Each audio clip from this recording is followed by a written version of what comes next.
స్పందించాలని మేమంతా ఏకకంఠంగా మేము మీ ముందుకు వచ్చినాం. ప్రభుత్వం దిగి రావాలి. కేసీఆర్ సార్, మీరు దయచేసి మా విన్నపాన్ని మీరు ఒక్కసారి ఆలోచించి మమ్మల్ని మీరు మా పిల్లల్ని దృష్టిలో పెట్టుకోవాలని మీకు విన్నపించుకుంటున్నాం.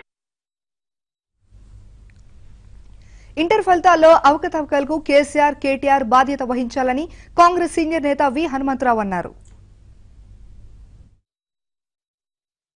ముఖ్యమంత్రికి వచ్చేది ఉండే, కేటీఆర్ వచ్చేది ఉండే, ఇంత జరిగిన ముఖ్యమంత్రి పట్టించుకుంటలేదంటే అహంకారం.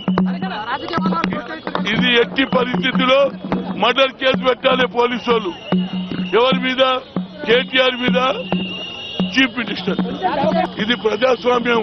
ముఖ్యమంత్రి గారికి పిల్లల మీద ప్రేమ ఉంటే ఇమీడియట్ గా రావాలి, కేటీఆర్ రావాలి. ట్విట్టర్ లో పెడతా, ట్విట్టర్ ఫ్రంట్ అని దేశం మీద తిరిగేటట్టు పోతాడు. ఇక్కడ ప్రజలు చచ్చిపోతే రావాలి. Let them can comment. తెలుసుకోవాలి ముఖ్యమంత్రి. పిల్లల మీద గౌరవం ఉంటే ఓటర్స్ రావాళ్ళు. వాళ్ళ లైఫ్ ఖరాబ్ అయిపోయింది. మర్డర్ కేసు పెట్టాలి. ఎవరి మీద? కేటీఆర్ మీద, కేసీఆర్ మీద. అరే ఈ కమిటీ నేను ఇలాంటి కమిటీలు నేను చాలా ఏమి లేదు. వాని మీద కూడా మర్డర్ కేసు పెట్టాలి, వాడిని జైల్లో పెట్టాలి, జైల్లో పెట్టాలి. ఏ పరిస్థితుల్లో కేసీఆర్, కేటీఆర్ కూడా మానవత్వం ఉంటే ఇమీడియట్ గా రావాలి. వాళ్ళ తల్లిదండ్రులకు అపాలజీ చెప్పాలి. అదేవిధంగా చనిపోయిన కుటుంబాలకు సాయం చేయాలి.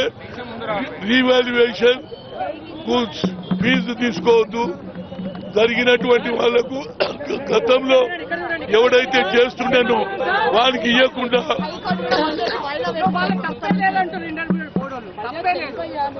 ఇక తంతే తెలుస్తుంది. దానికి ఇక తంతర్ ప్రజలు వచ్చి, తల్లిదండ్రులు వచ్చి తంతర్ వాన్ని